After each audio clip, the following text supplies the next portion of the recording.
Bonjour à tous, bienvenue dans cette capsule vidéo qui s'adresse aux élèves de 3e qui ont un petit peu peur de l'épreuve orale du brevet qui les attend d'ici quelques semaines. Je m'appelle Coralie, je suis professeure de lettres certifiée, je travaille depuis 15 ans en collège et lycée et j'ai fait passer des dizaines et des dizaines d'élèves à l'oral pour leur brevet. Je vais donc dans cette capsule vous donner tous mes trucs et astuces, mes conseils et mes secrets pour cartonner à cette épreuve. Pour cela, je vais ouvrir un tableau blanc dans lequel, je vais taper en même temps que je parle pour tout vous expliquer. Alors déjà, première chose, et je zoome, sachez que l'oral, c'est la présentation d'un parcours. Un parcours, qu'est-ce que c'est en gros? C'est un thème. Pourquoi est-ce qu'on dit un parcours? Parce que tout au long de votre 3e, c'est quelque chose dont on vous a sans doute parlé. Le parcours à venir, le parcours citoyen, le parcours art ou encore santé sont autant de thématiques que l'on aborde tout au long de sa 3e. Directement en cours avec les profs, mais aussi avec parfois, dans certains collèges, l'intervention de gens de l'extérieur ou des ateliers, des sorties scolaires qui tournent autour de ces parcours ou une partie d'entre eux. Selon l'école où vous êtes, vous pouvez présenter un thème, vous pouvez présenter un parcours de votre choix. Mais dans beaucoup de collèges, on ne peut pas représenter tous les parcours. Souvent, c'est le parcours à venir, le parcours art, mais là, dans beaucoup de collèges également, tous les parcours sont disponibles entre guillemets. Si vous avez un doute, n'hésitez pas à parler à votre professeur principal. C'est lui qui va pouvoir vous répondre. On va imaginer que vous présentez le parcours à venir. Et je dis celui-là parce que c'est le premier de ma liste, mais ça aurait pu être également les autres. Si vous avez un doute sur la différence entre les différents parcours, dites-vous que le parcours à venir, c'est tout ce qui concerne votre orientation, votre avenir, comment vous vous imaginez plus tard. Le parcours citoyen, c'est tout ce qui touche la vie citoyenne. Dans l'école, par exemple, votre rôle de délégué, si vous êtes délégué, mais aussi à l'extérieur de l'école ou dans la vie des adultes, par exemple, le droit de vote. Le parcours art concerne toutes les œuvres artistiques que vous avez étudiées dans l'année de 3e, souvent en français, mais aussi en art ou en histoire-géographie, et vous choisissez de présenter le jour du brevet une de ces œuvres d'art que vous avez étudiées pendant votre année de 3e. Le parcours santé, enfin, c'est un parcours pour tous les élèves qui ont envie de traiter d'une question de la santé, une question de santé. La semaine du goût, les dangers du tabac, les dangers d'une exposition prolongée aux écrans, ces choses-là. Je retourne à mon parcours à venir en guise d'exemple. Le parcours à venir va être mon fil conducteur pour vous expliquer ce que l'on attend de vous. Le parcours à venir, par exemple, mais comme pour tous les autres parcours, votre exposé, quand vous allez rentrer dans la salle, vous allez, pendant 5 minutes, présenter votre parcours.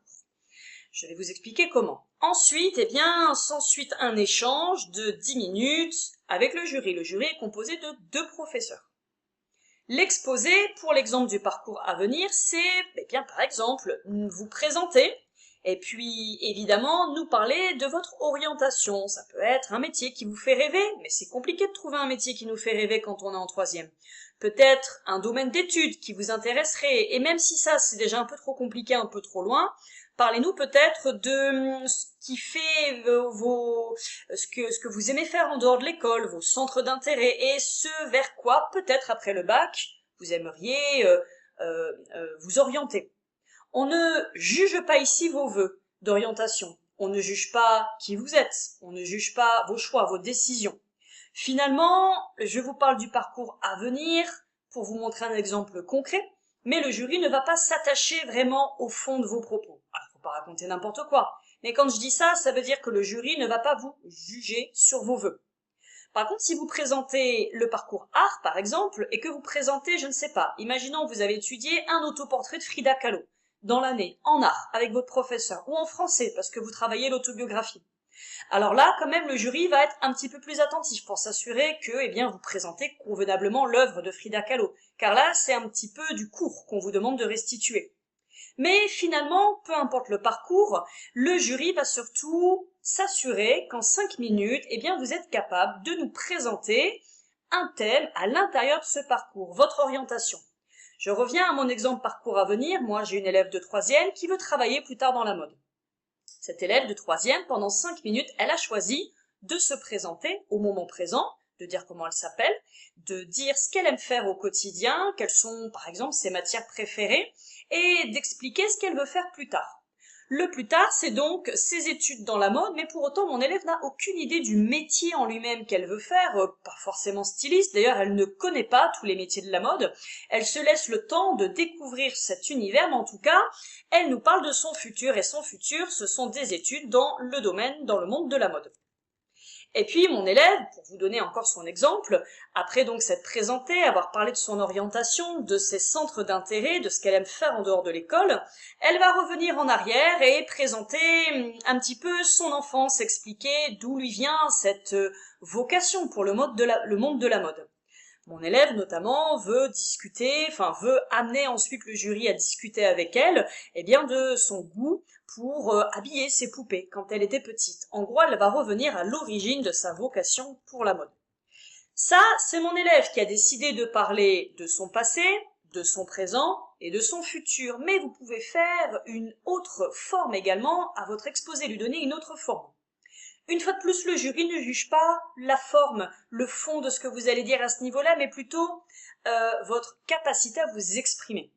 L'épreuve orale, pendant 5 minutes, c'est l'occasion pour vous de montrer que vous savez vous montrer à l'aise et que vous parlez de quelque chose qui vous plaît, qui vous intéresse.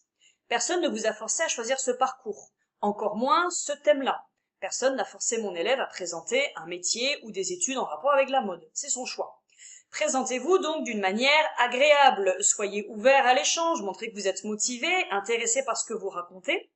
Évitez de regarder vos notes, soyez plutôt le regard vers le jury.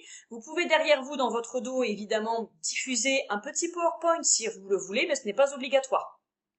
Attention à ce que vous diffusez en appui, vous n'avez pas le droit de rédiger de texte, seulement des images, des illustrations. Quelques mots à la rigueur, mais vous n'avez pas le droit de projeter au tableau quelque chose où tout votre exposé serait rédigé, et puis vous liriez le PowerPoint à votre jury. Non.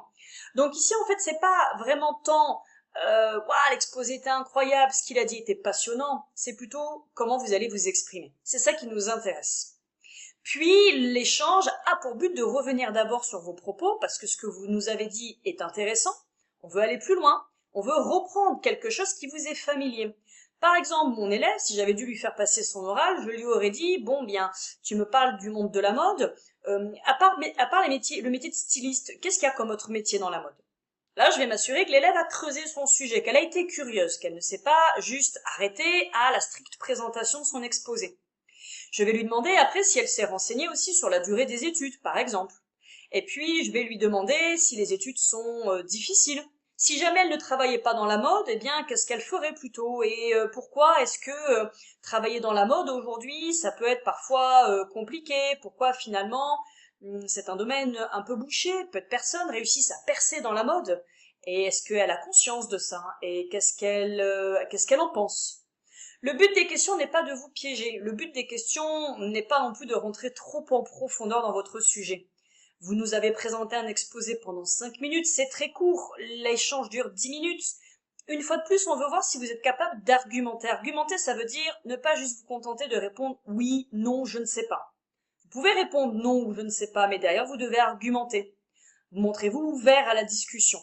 En fait, c'est une épreuve orale qui a pour prétexte de vous faire parler de quelque chose d'intéressant dans la vie d'un adolescent, mais c'est un prétexte surtout pour vous faire parler devant un jury et être en mesure non seulement de condenser en 5 minutes un thème que vous choisissez de nous présenter et en même temps d'être en mesure de discuter avec des professeurs.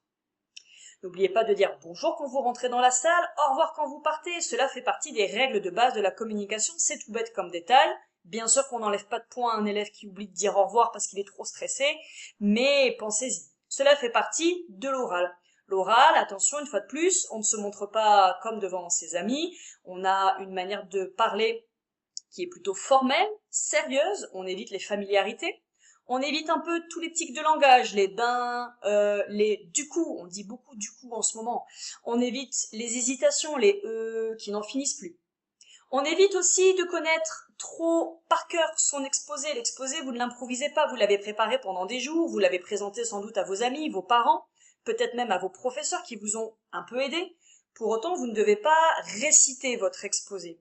Évitez d'arriver en vous plantant devant le jury, le regard au loin, et vous débitez votre exposé. Montrez plutôt que vous maîtrisez le sujet. Si vous présentez des études qui vous intéressent, bien sûr que vous savez de quoi vous parlez. C'est comme si moi, mon parcours à venir, alors c'est pas mon avenir, c'est mon moment présent, mais c'est comme si je vous parlais de mon métier de professeur. Je n'ai finalement pas vraiment besoin de notes pour vous parler de même comment je m'imagine dans 10 ans en tant que professeur. Bien entendu, je vais préparer un peu ce que je vais vous dire, tout comme j'ai préparé cette capsule ce soir. Mais dans les grandes lignes, je n'ai absolument pas rédigé ce que je suis en train de vous dire et je ne l'ai encore moins pas appris par cœur. Donc voilà, montrez-vous naturel, montrez-vous souriant et ouvert au dialogue. Tout va très bien se passer.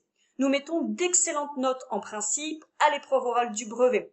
Le jury n'a en aucun cas le but de vous piéger, de vous mettre mal à l'aise, tout au contraire. Si vous sentez qu'une question est piégeuse ou une question vous met mal à l'aise, c'est une interprétation de votre part. Peut-être que vous estimez la question difficile ou un peu méchante, mais pour le jury, l'intention n'est pas là. Le but, c'est de vous mettre en valeur. Nous vous donnons l'occasion de parler. Dites-vous encore que l'épreuve orale de brevet vous servira plus tard au lycée. En effet, moi j'enseigne en classe de première, j'ai des élèves pour le bac. En première, vous passerez le bac de français. Nous allons vous demander de parler également pendant beaucoup plus longtemps que ça. Vous le découvrirez plus tard, mais sachez que en première, 2 ans après votre brevet, vous attend une nouvelle épreuve orale, en français. Par conséquent, cette épreuve orale-là est une sorte d'initiation au lycée. Prenez-la comme telle, prenez-la comme une expérience enrichissante pour vous. Voilà, j'espère que cette capsule vous aura rendu service.